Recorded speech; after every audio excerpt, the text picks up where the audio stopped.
The kitchen clock read 2:17 a.m. when I heard Mara's key in the front door. She wasn't supposed to be back from her business trip until Thursday. It was Tuesday night. I sat at our granite breakfast bar, coffee gone cold, watching the doorway like a hunter waiting for prey. 3 months of suspicion had led to this moment. 3 months of late meetings, client dinners, and weekend conferences that never quite added up. Her heels clicked against our hardwood floors, the same floors I'd installed myself when we bought this house 5 years ago, back when I thought we were building something together. Dean? Her voice carried that fake sweetness she used when she was lying.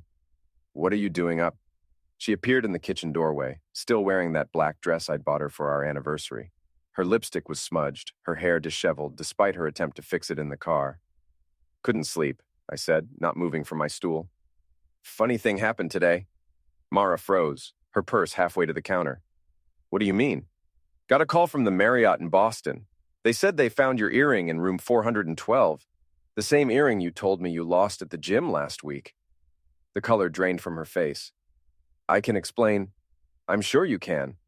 Just like you explained why your phone was pinging from downtown when you said you were in Boston, or why your credit card showed charges at Antonio's restaurant, that little Italian place on Maple Street where you took me on our first date. She set her purse down slowly, her hands shaking. Dean, listen. No, you listen. I stood up, and she took a step back. I know about Ryan. The name hit her like a slap. Her mouth opened, then closed, no sound coming out. Ryan DeWitt from your office. Mid-30s, drives a silver BMW, thinks he's God's gift to corporate America. I pulled out my phone and scrolled through the photos. Nice guy. We should invite him over for dinner sometime. How did you... She stopped herself. Find out? Easy. You left your laptop open last night. 14 missed calls from RD work emergency. Same number that's been texting you at 11 p.m. for the past 3 months. I set the phone down. You know what the worst part is, Mara? I actually felt guilty for checking. She straightened, and I saw her switch tactics.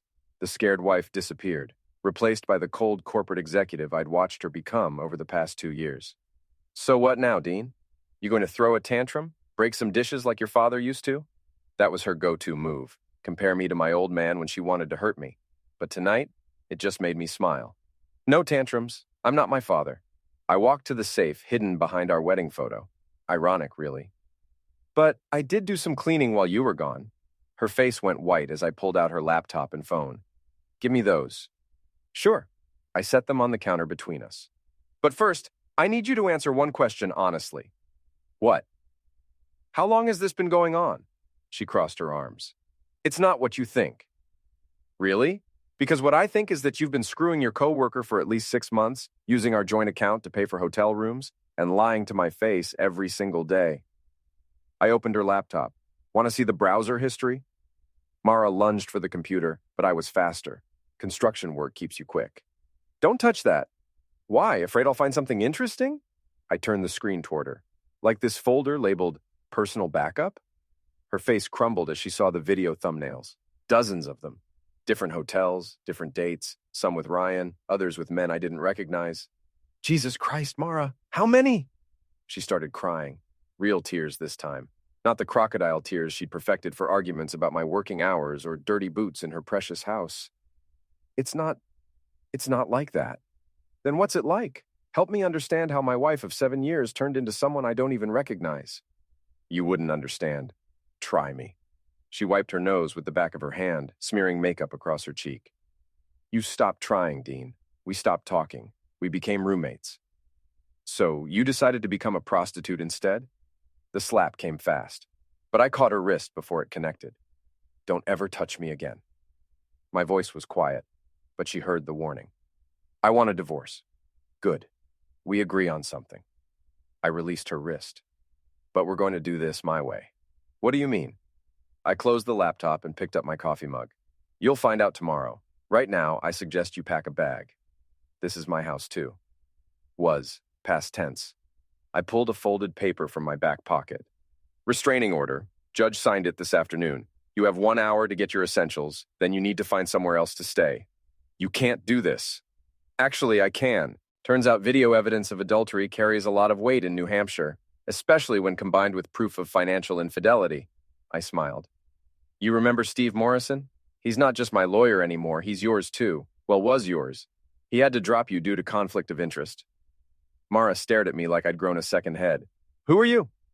I'm the guy who spent 5 years thinking he wasn't good enough for his wife. Turns out I was right. I was too good. She grabbed her phone and started dialing. Taylor's not answering, I said. Neither is Jenna. Funny thing about best friends. They get real quiet when you ask them if they knew their girl was cheating. The phone slipped from her fingers, clattering on the tile floor. Pack your bag, Mara. Clock's ticking. She stood there for another 30 seconds, then walked upstairs without another word. I listened to her moving around our bedroom. Her bedroom now, I guess, throwing things into a suitcase. When she came back down, she looked smaller somehow, defeated. Where am I supposed to go? Ryan's place seems appropriate. He's expecting you. Her eyes widened. You talked to him? We had a very interesting conversation this afternoon. Turns out he's not as committed to this relationship as you thought. Something about not wanting to deal with messy divorces and crazy wives. His words, not mine. You're lying. I pulled out my phone again and played a recording. Look, Dean, I never meant for things to get this complicated. Mara said you guys were practically separated already. Really? Because she told me you were planning to move in together? What? No, man, this was just, fun. I'm not looking to play house with someone else's wife. I stopped the recording. Want to hear more? Mara's suitcase hit the floor. You bastard. I prefer man who finally grew a spine. But bastard works too. I walked to the door and held it open. Time's up. She picked up her suitcase and walked past me, pausing at the threshold. This isn't over. You're right, it's just beginning.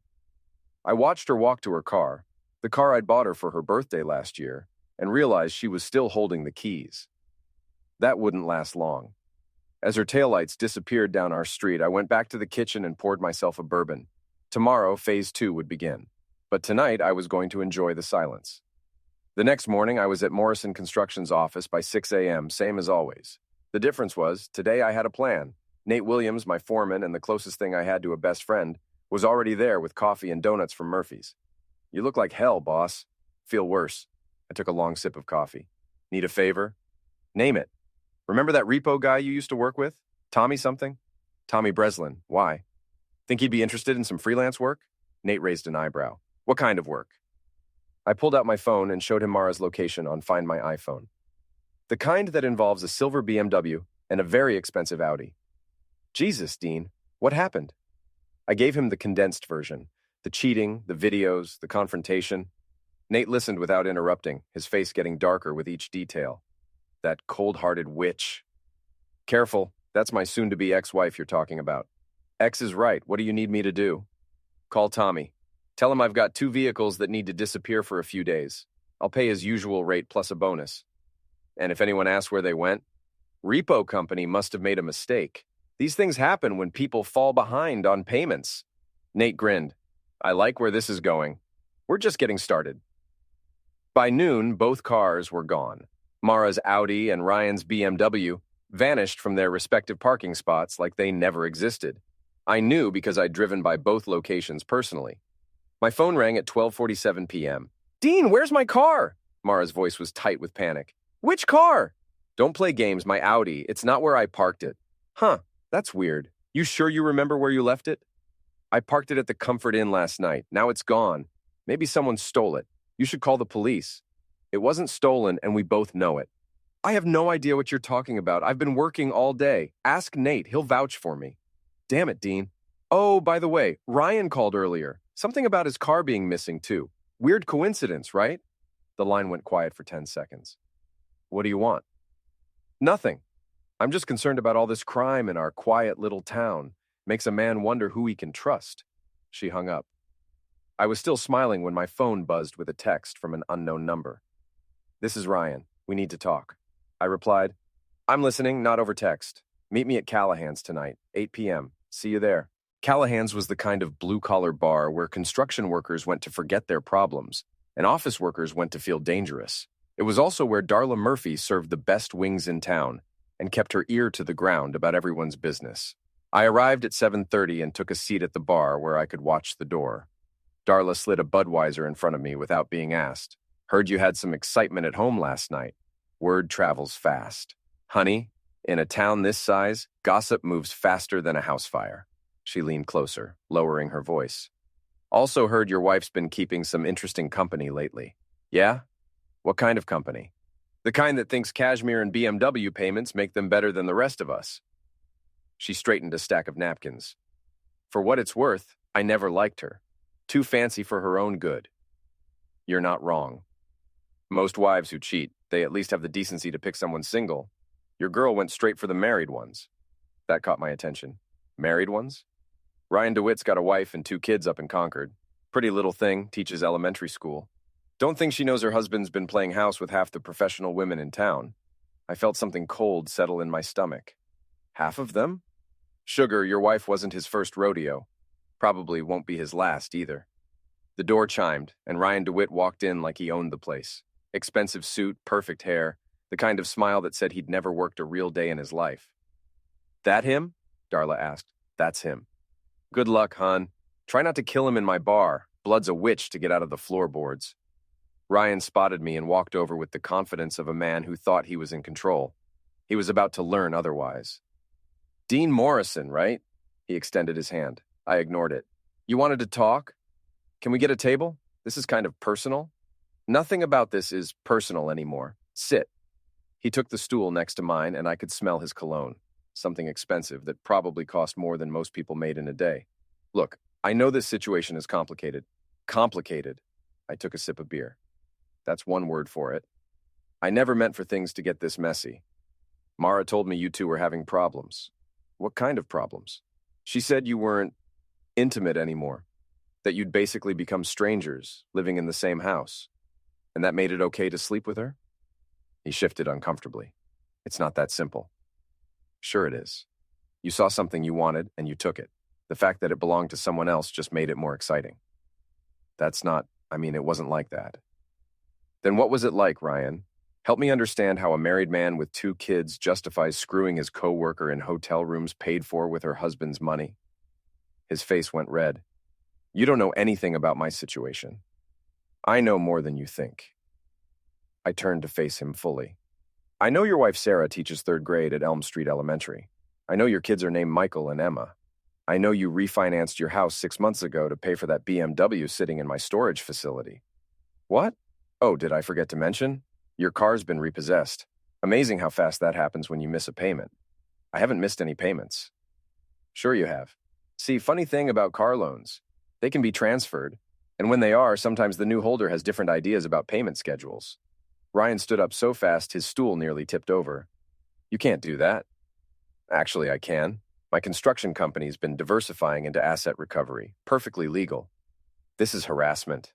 This is consequences. I finished my beer and set the empty bottle on the bar. But hey, I'm reasonable. I'm willing to work out a payment plan. What do you want? Simple. I want you to call Mara right now and tell her it's over. I already did that. Did you? Because according to my sources, she's been calling you all day. Seems like mixed messages to me. Fine, I'll call her again. Not again. Now, in front of me. Ryan pulled out his phone with shaking hands. I could see him trying to figure out an angle, some way to maintain control. Put it on speaker. He dialed Mara's number. It rang 3 times before she answered. Ryan, thank God. Where have you been? My car's gone and Dean's lost his mind. Ryan glanced at me, then back at his phone. Mara, we need to talk. Not over the phone. Can you pick me up? I'm stuck at this horrible motel. That's what I'm calling about. This whole thing, it's gotten too complicated. Silence on the other end. What do you mean? I can't do this anymore. The lying, the sneaking around, it's not fair to anyone. You're breaking up with me? Her voice got shrill. Over the phone? It was never supposed to be this serious. You knew I wasn't leaving my family? You said you loved me. Ryan looked at me again. I made a rolling motion with my hand. Look, maybe we both got carried away, but this isn't sustainable. Carried away? Mara was screaming now. I left my husband for you. You left your husband because you wanted to. I never asked you to do that. You son of a witch, you coward. The line went dead. Ryan slumped back on his stool. There, happy? Getting there. I signaled Darla for another beer. Now, about your car. What about it? Payment plan, $5,000 cash, and you get it back. $5,000? It's only worth $12. Was worth $12. Sitting in a field for 3 days tends to depreciate things. Amazing what sun damage and bird crap can do to leather interior. This is extortion. This is business. You damaged something that belonged to me, so I'm charging you a replacement fee. I never touched your property. My wife was my property. Maybe not legally, but morally. You broke her, so you bought her. Ryan stared at me like I'd started speaking a foreign language. You're insane. Maybe, but I'm insane with a clean credit score and your car title. I stood up and dropped a 20 on the bar. You've got 48 hours. And if I don't pay, then I guess Sarah's going to find out about your extracurricular activities. Amazing what a private investigator can dig up with the right motivation. I left him sitting there, hands shaking as he stared at his phone. Outside, the October air was crisp and clean. For the first time in months, I felt like I could breathe. My phone buzzed with a text from an unknown number. You'll regret this. I typed back, already do. I regret not doing it sooner. The next morning brought the first real satisfaction I'd felt in weeks. Mara's friend Taylor called me at 7 a.m., her voice tight with barely controlled panic. Dean, we need to talk. Do we? It's about Mara. She's not doing well. I can imagine. Look, I know you're angry. Angry? I laughed. Taylor, angry doesn't begin to cover it. She made a mistake, okay? But destroying her life isn't going to make you feel better. Want to bet? Silence on the other end. She's my best friend, Dean. I've known her since college. Then you've known she was a liar since college. That's not fair. Fair? I felt my temper rising. You want to talk about fair? Fair would have been her best friend telling her to work on her marriage instead of enabling her affair. Fair would have been you refusing to be her alibi for all those girls' nights that were really hotel visits. I never... Cut the crap, Taylor. I've got phone records. Guess whose number shows up right before and after every one of Mara's rendezvous? Another long silence. What do you want me to do? Nothing. You've done enough. I hung up and immediately called Elliot Hayes, the private investigator I'd hired 2 weeks ago. Former state police detective, 25 years on the force, and the kind of man who could find dirt on a saint. Morning, Dean. Got some interesting news for you. I'm listening. Your wife's boyfriend isn't just a cheater. He's a pattern cheater. Found evidence of at least 3 other affairs in the past 2 years. All married women, all from his company. Jesus. Gets better, or worse, depending on your perspective. His wife filed for separation 6 months ago. Turns out she knew about the affairs, but stayed quiet for the kids' sake. She's divorcing him, working on it. But here's the kicker. She hired me last month to document his activities for custody purposes. I felt a grin spreading across my face. You've been working both sides? Different cases, same target. Professional ethics required me to keep them separate, but now that your situation's gone public, I can share relevant information. What kind of information? The kind that makes your wife look like victim number 4 instead of the love of his life. Send me everything. Already in your email. I opened my laptop and started scrolling through Elliot's report. Photos, phone records, hotel receipts. Ryan DeWitt was a serial adulterer, and Mara was just his latest conquest. But the real gold mine was at the end of the report. Financial records showing Ryan had been funding his affairs with money skimmed from company accounts. Small amounts spread out over time, but enough to constitute embezzlement. My phone rang. Unknown number. Hello? This is Sarah DeWitt. I think we should meet. Sarah DeWitt was nothing like what I'd expected. Where Mara was all sharp edges and calculated beauty, Sarah was soft and genuine, the kind of woman who probably still believed in happy endings. We met at a coffee shop in Concord, far enough from town that we wouldn't run into anyone we knew. I'm sorry about your situation, she said, stirring sugar into her latte. This must be awful for you. I'm managing. How are you holding up? Better than I expected, honestly.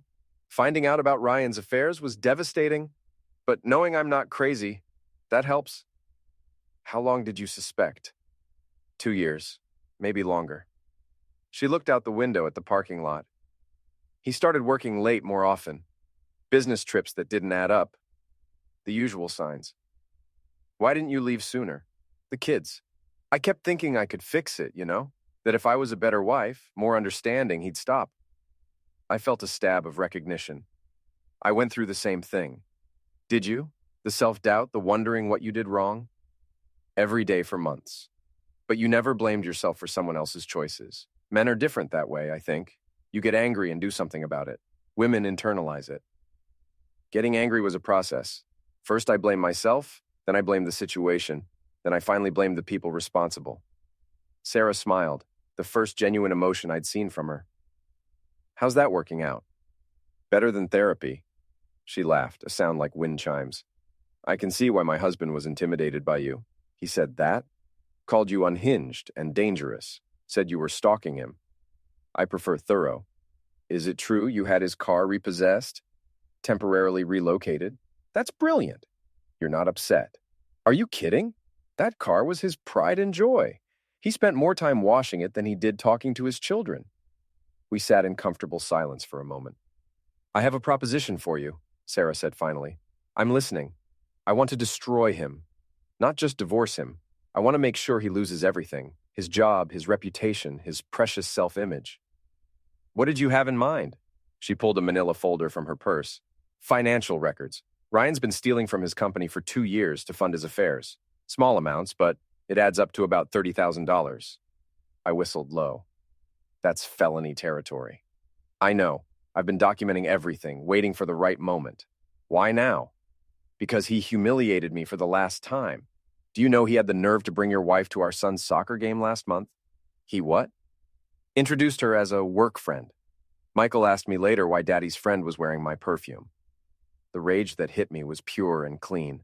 That son of a witch. So, are you interested in a partnership? I thought about Mara, probably sitting in some cheap motel room waiting for Ryan to rescue her. I thought about Ryan, sitting in his office right now, probably already planning his next conquest. What do you need from me? Access to your wife's phone records. If I can prove Ryan used company resources to coordinate their affair, it becomes corporate theft in addition to embezzlement. Done. There's one more thing. I want him to know we're working together. I want him to feel as helpless as he made me feel. I raised my coffee cup. To partnership, she clinked her cup against mine. To justice. That afternoon, I drove to Morrison Construction with a lightness in my chest I hadn't felt in months. Nate was in the office, updating project schedules. You look happy, boss. Getting there. How's our car situation? Tommy's got them both stashed at his place. Says the Audi's leather seats are already showing sun damage. October heat's been brutal this year. Perfect. Any word from our friends? Mara's been calling the office every hour. I keep telling her you're out on job sites. Good. Let her stew. Ryan came by this morning, though. That got my attention. Here? What did he want? To talk to you about resolving this situation like adults. His words. What did you tell him? That adults don't sleep with other people's wives. I laughed. How'd he take that? About as well as you'd expect. Started making threats about lawsuits and harassment charges. Empty threats. He's got no legal ground to stand on. Probably. But boss, maybe it's time to think about an exit strategy. This is getting pretty public. That's the point. I want everyone to know what they did. I get that, but my phone rang, interrupting him. Sarah DeWitt. Hello, Sarah. It's done. I just sent Ryan's financial records to his HR department, along with copies of all his personal calls made on company time. How long before they act on it? According to my source in HR, there's a meeting scheduled for tomorrow morning. They'll probably suspend him pending investigation. Source? My sister works in HR for a competing company. Professional courtesy runs both ways in this business. Sarah, you're brilliant. I'm motivated. There's a difference. After I hung up, Nate was staring at me with something between admiration and concern. Boss, what exactly are you planning here? Justice, old-fashioned, biblical justice. That's what I'm afraid of. My phone buzzed with a text from Mara. We need to talk. This has gone too far. I replied, You're right. It should have gone this far months ago. Her response came immediately. Meet me tonight, 7 p.m. Callahan's. I'll be there. But first, I had one more stop to make. Town hall was closing when I arrived. But I knew Martha Hendricks, the records clerk, would still be there. Martha had been documenting the town's business for 30 years, and nothing happened in our corner of New Hampshire without her knowing about it. Dean Morrison, as I live and breathe. Heard you've been having some domestic troubles. Word travels fast, Martha. Honey, in a town this size, your business is everyone's business. What can I do for you? I need to file some paperwork, property transfer documents. She raised an eyebrow but pulled out the necessary forms. Transferring to who? Myself. Turns out when you're married to someone who commits adultery, the prenup gets a lot more interesting. Smart man, most people forget to read the fine print. Most people don't marry lawyers' daughters who insist on ironclad contracts. Martha stamped the documents with more enthusiasm than strictly necessary. There. As of close of business today, the house on Maple Street belongs entirely to Dean Morrison. Thanks, Martha. Don't mention it. And Dean? For what it's worth, I never liked that wife of yours. Too fancy for her own good. I was starting to see a pattern in people's opinions of Mara. Callahan's was crowded when I arrived at 7 p.m. The after-work crowd mixing construction workers, office drones, and retirees looking for cheap beer and cheaper gossip. Mara was sitting in a corner booth, looking smaller than I'd seen her in years. She'd lost weight in the past few days, and her usually perfect makeup couldn't hide the dark circles under her eyes. For a moment, I almost felt sorry for her. Almost. You look terrible, I said, sliding into the opposite seat.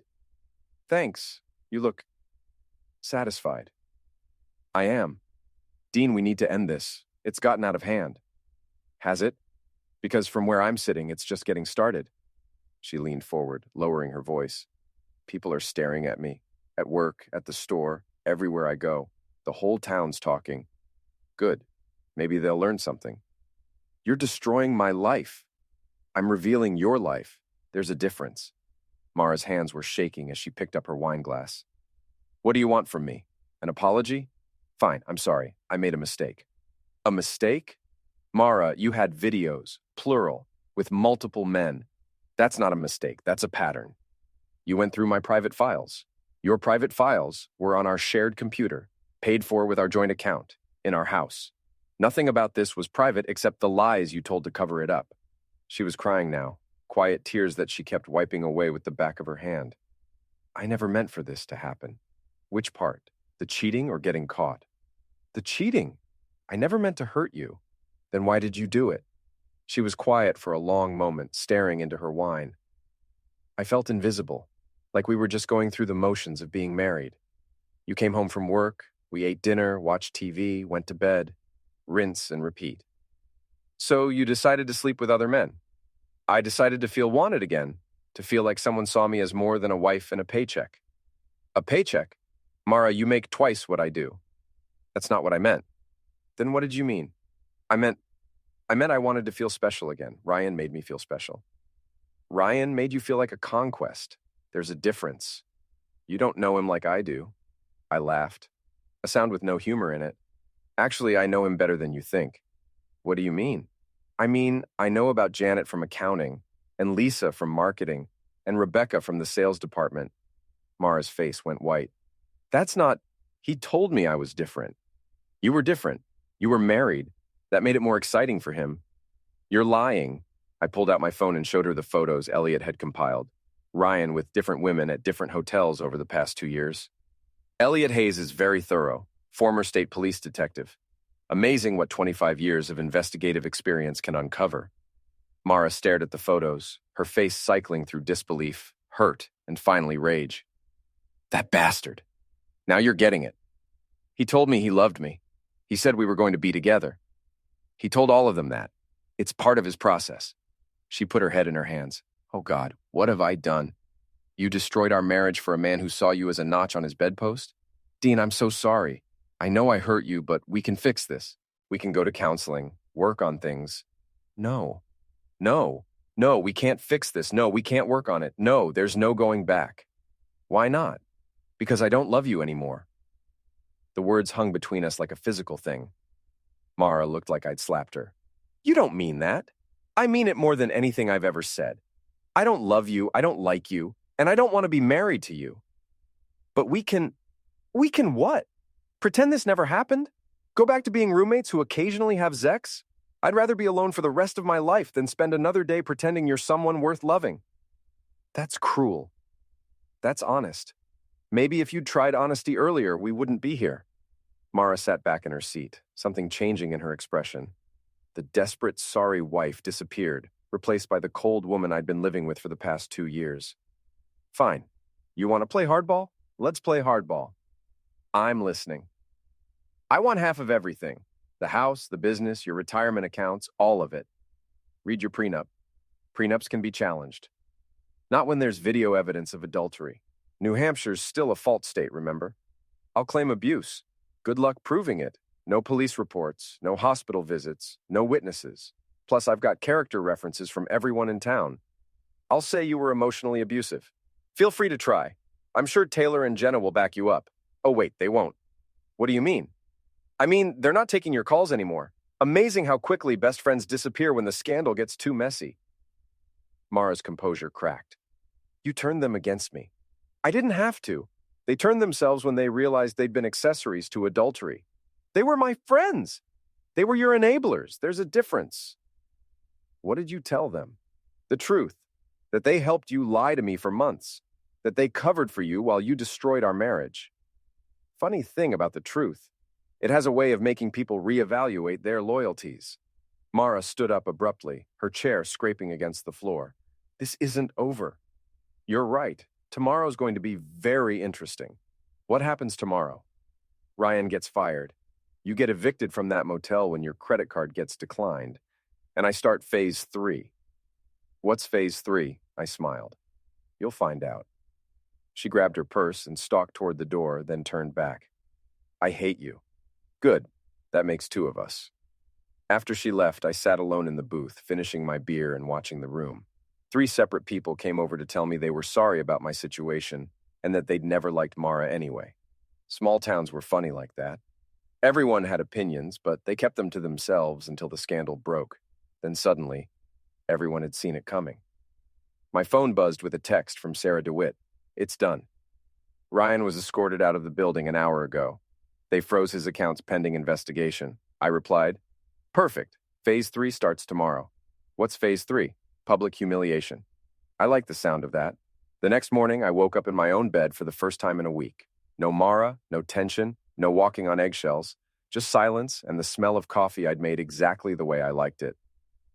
My phone had 17 missed calls, 15 from Mara, 2 from unknown numbers that were probably Ryan.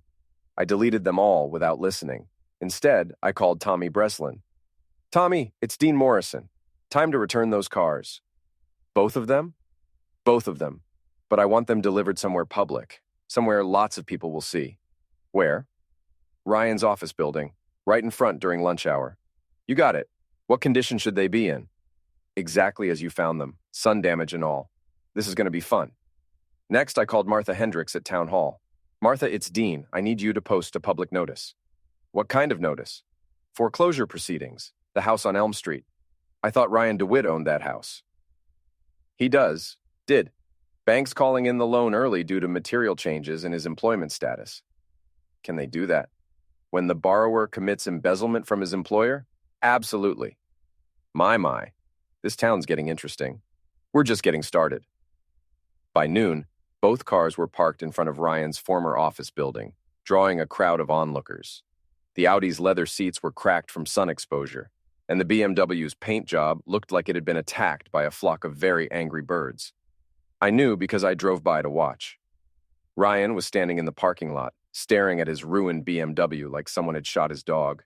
A security guard was talking to him, probably telling him he wasn't allowed on company property anymore. My phone rang. You son of a witch! Ryan's voice was barely controlled. You destroyed my car! I returned your car. What you do with it now is your business. It's ruined. Amazing what a few days in the elements can do. Maybe you should invest in a garage. This is harassment. This is consequences. You damaged something that belonged to me. I damaged something that belonged to you. I never damaged anything of yours. You damaged my marriage, my trust, my faith in human decency. I'd say we're actually pretty far from even... The line went quiet for a moment. What do you want from me? Nothing anymore. You already gave me everything I needed. What do you mean? I mean, you showed me exactly who my wife really was, and who you really are. Consider it a public service. This isn't over. You keep saying that, but from where I'm standing, it looks pretty over to me. I hung up and drove to the bank where Mara and I had our joint accounts. Time for phase 3 to really begin. Patricia Williams, the branch manager, had been handling our accounts for 5 years. She greeted me with the kind of sympathetic smile reserved for recently divorced men. Dean, I heard about your situation. I'm so sorry. Thanks, Patricia. I need to make some changes to our accounts. Of course. What kind of changes? I want to close the joint accounts and transfer everything to a new individual account. I'll need both signatures for that. Actually, you won't. I handed her a copy of the restraining order.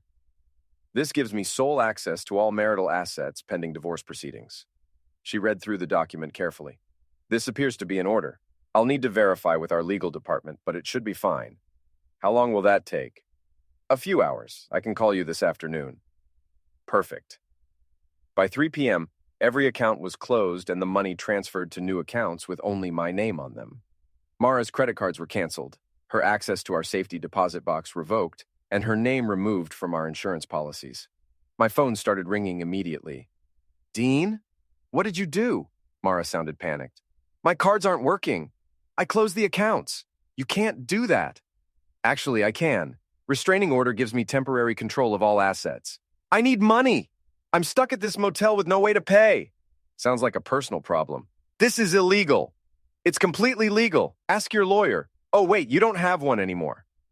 I'll get a new lawyer. Good luck paying for one. The line went dead. 20 minutes later, my phone rang again. Unknown number. This is attorney Jennifer Walsh representing Mara Morrison. You need to restore her access to the marital accounts immediately. I'm sorry, who is this? Jennifer Walsh. I'm Mrs. Morrison's attorney. Interesting, because according to the State Bar Association, Jennifer Walsh is a personal injury lawyer who doesn't handle divorce cases. Also, according to your website, your retainer is $5,000. Where exactly did my broke, unemployed wife get $5,000? Silence on the other end. I'll be in touch, the woman said, and hung up. Mara was getting desperate. Good. My phone buzzed with a text from Sarah DeWitt. Heard about the bank accounts. Brilliant. Ryan's been calling me all day, demanding I stop whatever I'm doing. I replied, what did you tell him? That he should have thought about consequences before he decided to become a serial adulterer. How are the kids handling everything? Better than expected. Turns out they're relieved. They were tired of walking on eggshells around their father. When's the court hearing? Next week. Judge granted an emergency custody order. Ryan gets supervised visitation only. Perfect. That evening, I drove to Callahan's for dinner and a beer. The place was packed, and I could feel eyes on me as I walked to the bar. Darla slid a Budweiser in front of me without being asked. You're becoming quite the celebrity around here. Good or bad? Depends on who you ask. Most folks are impressed. Takes guts to go up against a man's wife and her boyfriend at the same time. Most folks? Mara's mother called here looking for you. Says you're destroying her daughter's life. Her daughter destroyed her own life. I'm just making sure everyone knows about it. That's what I told her. A man I didn't recognize walked up to the bar. Mid-50s, expensive suit, the kind of fake smile that screamed politician or used car salesman. You're Dean Morrison, right? Depends who's asking. Richard Whitmore, I represent Ryan DeWitt. The entire bar went quiet. Even the jukebox seemed to lower its volume. I don't talk to lawyers without my lawyer present. This isn't a legal matter. It's a personal one. Everything's a legal matter when lawyers are involved. My client wants to make you an offer. I'm listening. $25,000 to end this harassment campaign. I laughed loud enough for the whole bar to hear. That's it? 25 grand? It's a generous offer considering you have no legal claim against my client. Your client destroyed my marriage. I'd say that gives me all the claim I need. My client had a consensual relationship with your wife. Whatever problems existed in your marriage predated his involvement. Your client had a consensual relationship with my wife while he was married to someone else. That makes him an adulterer, not a victim. The offer stands. $25,000, and you agree to cease all contact with my client.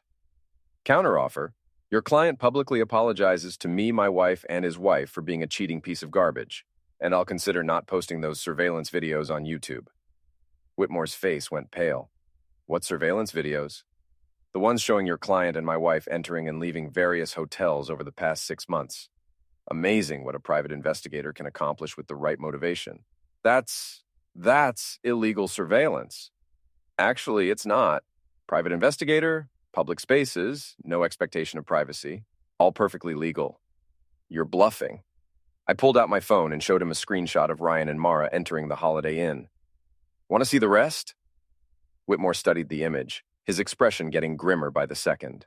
What do you want? Justice. Be specific. Your client ruined my marriage.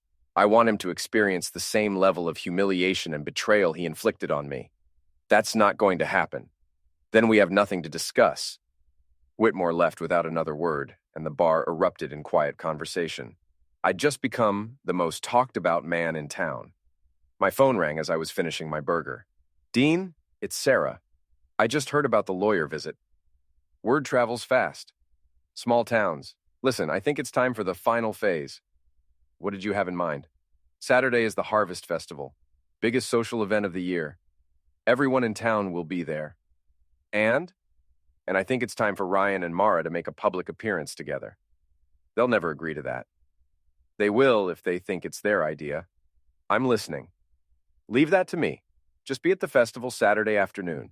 Main stage, 2 p.m. Sarah, what are you planning? Justice. Public, humiliating, absolutely devastating justice. I like the sound of that. Saturday morning dawned clear and crisp, perfect weather for the annual Harvest Festival. I'd been going to this event since I was a kid, back when it was just local farmers selling pumpkins and corn. Now it was a full-blown carnival with food trucks, live music, and enough gossip to fuel the town through Christmas. I arrived early and set up a booth for Morrison Construction. Good advertising, and it gave me a legitimate reason to be there all day. By noon, the festival was in full swing. Families with kids, teenagers on dates, old-timers comparing notes on whose tomatoes grew bigger this year. Normal small-town life, except everyone kept glancing at me like I was a celebrity. At 1:30, I saw them arrive together. Mara and Ryan, walking hand in hand through the main entrance like they were attending a debutante ball. Mara was wearing a dress I'd never seen before, probably bought with money she didn't have. Ryan was in his usual expensive casual wear, the kind of outfit that cost more than most people made in a week. They looked like they were trying too hard to appear happy and united, overcompensating for the stress of the past week. People stared as they walked through the crowd, not friendly stares, the kind of stares reserved for car accidents and reality TV shows. My phone buzzed with a text from Sarah. Phase 1 complete. They took the bait. I replied, what bait? I told Ryan that if he made a public appearance with Mara, it would show the town he wasn't ashamed of their relationship, that it would restore his reputation. And he believed that? Desperate people believe what they want to believe.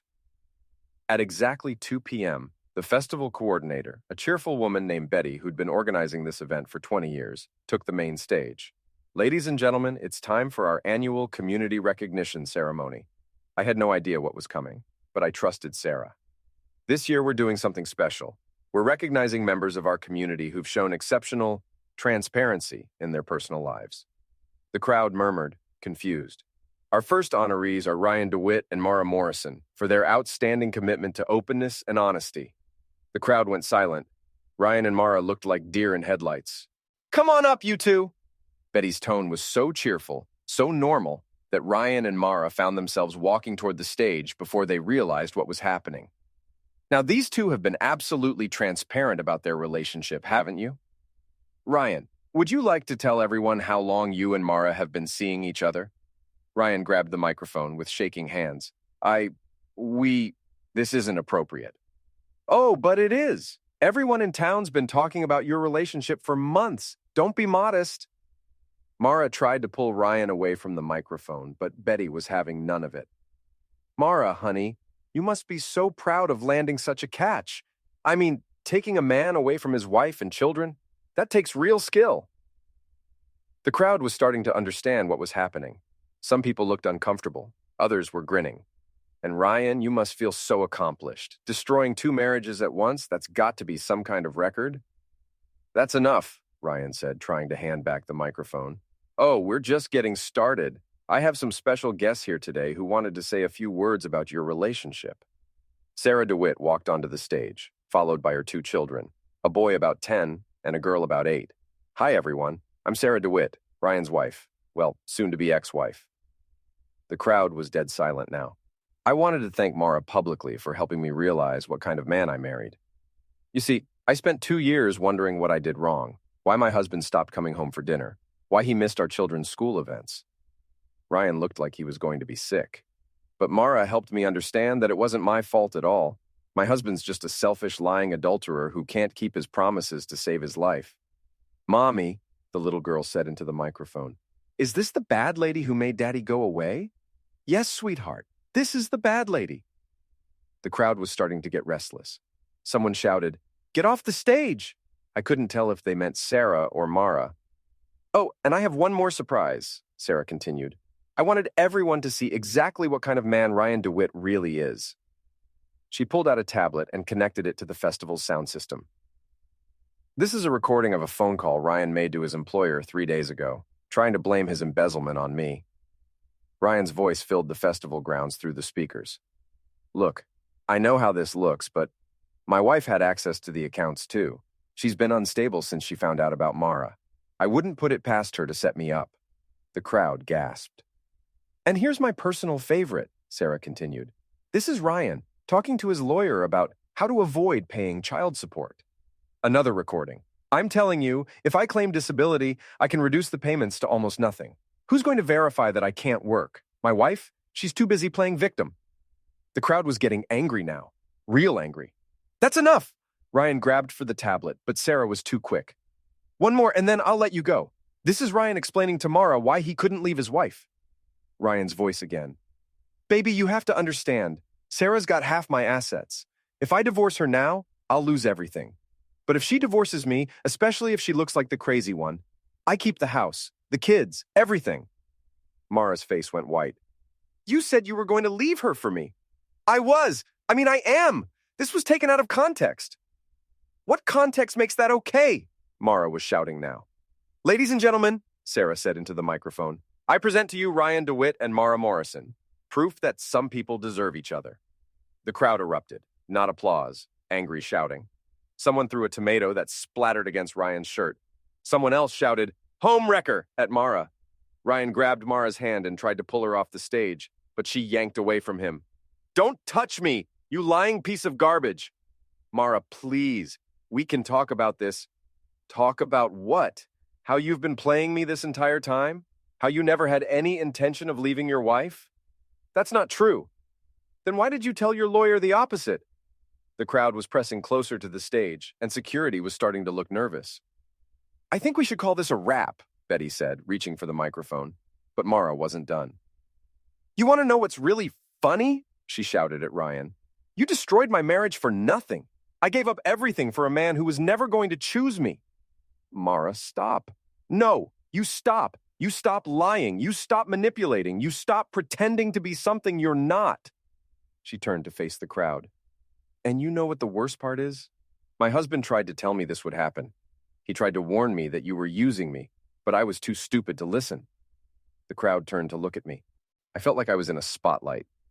"Dean Morrison is twice the man you'll ever be, and I threw him away for this." She gestured at Ryan with obvious disgust. "Mara," Ryan said, "you're upset. Let's go somewhere private and talk." "I'm not going anywhere with you, ever again." She jumped down from the stage and started pushing through the crowd. Ryan tried to follow her, but a group of men blocked his path. "I think you've done enough damage for one day," one of them said. Ryan looked around at the hostile faces surrounding him, then ran for the parking lot. The crowd was buzzing with excitement, everyone talking at once. Sarah was packing up her tablet, her children clinging to her sides. I walked over to her. "That was brilliant. That was necessary. My children needed to see their father for what he really is." "How are they holding up?" "Better than I expected. Kids are resilient." I looked around at the crowd, still processing what they'd witnessed. "I think you just gave this town enough gossip to last until next year's festival." "Good. Maybe other women will think twice before getting involved with married men." My phone buzzed with a text from an unknown number. "This isn't over." I showed it to Sarah. "Ryan?" "Probably. He's not handling rejection well. What's he going to do? His reputation's shot, his job's gone, his wife's divorcing him, and his girlfriend just publicly humiliated him. Desperate people do desperate things. Then we better be ready for him." That evening, I was at home grading the day as a complete success when my doorbell rang. Through the peephole, I could see Mara standing on my front porch, still wearing the dress from the festival. I opened the door but didn't invite her in. "What do you want, Mara?" "To apologize." "For which part? The cheating, the lying, or the public humiliation?" "All of it." She looked genuinely broken. "Dean, I made a terrible mistake. Several terrible mistakes. You were right about Ryan, about everything." "I know. He never loved me. He was just using me." "I know that too. I destroyed our marriage for nothing." You destroyed our marriage because you chose to. Ryan was just the excuse. She started crying again. Can we try again? Can we work on things? No. Why not? Because I don't want to. Because I don't trust you. Because I don't love you anymore. But we were good together once. Once, past tense. That woman doesn't exist anymore. And the man who loved her doesn't either. Dean, please. I know I hurt you, but people make mistakes. People make mistakes. You made choices, multiple, deliberate, calculated choices over the course of months. I can change. I don't want you to change. I want you to leave me alone. Where am I supposed to go? I lost my job. I can't afford the motel anymore. My friends won't talk to me.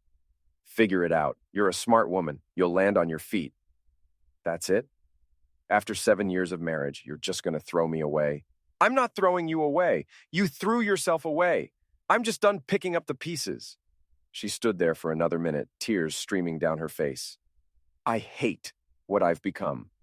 Then become something else. But do it somewhere else. She walked back to her car, a rental since the Audi was still damaged, and drove away.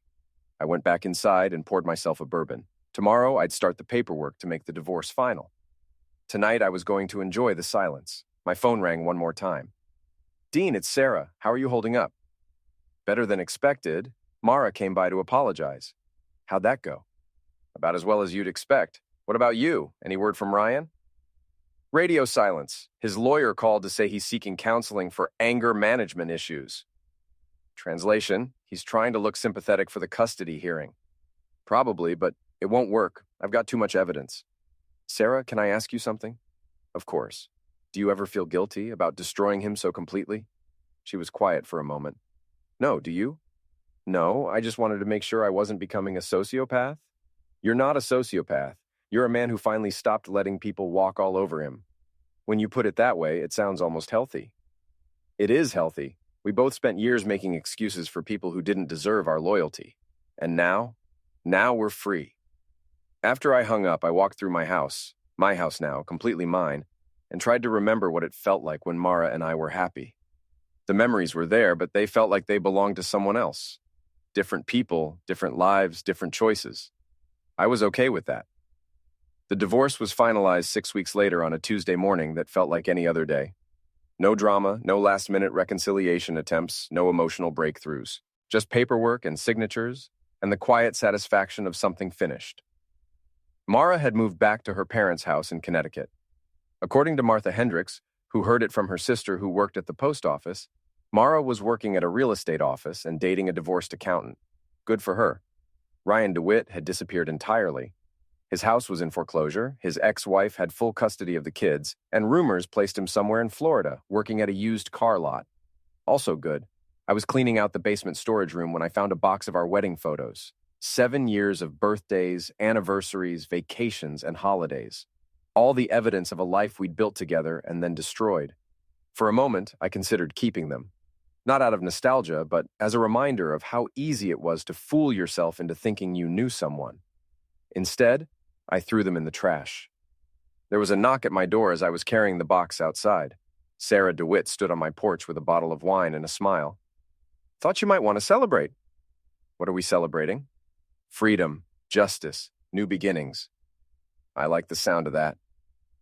We sat on my back deck, drinking wine and watching the sun set over the mountains.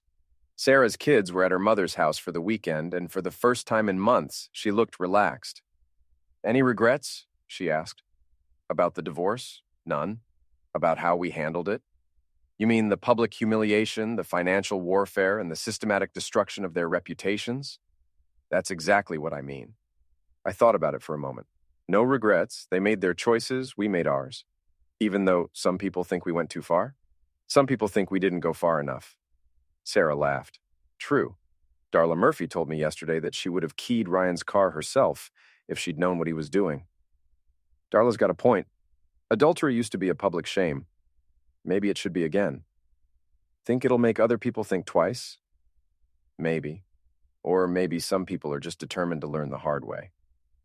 We sat in comfortable silence, watching the mountains turn purple in the dying light. Dean? Yeah? Thank you. For what? For showing me that I didn't have to be a victim. You showed yourself that. I just provided moral support. Is that what we're calling it? What would you call it? Partnership. The best kind. The kind where everyone wins except the people who deserve to lose. I raised my wine glass. To partnership. To justice. To new beginnings. We clinked glasses as the last light faded from the sky. Later, after Sarah went home and I was alone in my house, I thought about the past few months. The discovery, the confrontations, the systematic dismantling of two lives that had intersected with mine in destructive ways. Some people would call it revenge. Others would call it justice. I called it consequences. For 7 years, I'd been married to someone who turned out to be a stranger. For 6 months, that stranger had been living a double life at my expense. For 3 days, I had methodically exposed that life and ensured that everyone involved faced the natural results of their choices. The trip was canceled. The marriage was over. The pretenses were gone. And for the first time in longer than I could remember, I was exactly where I wanted to be.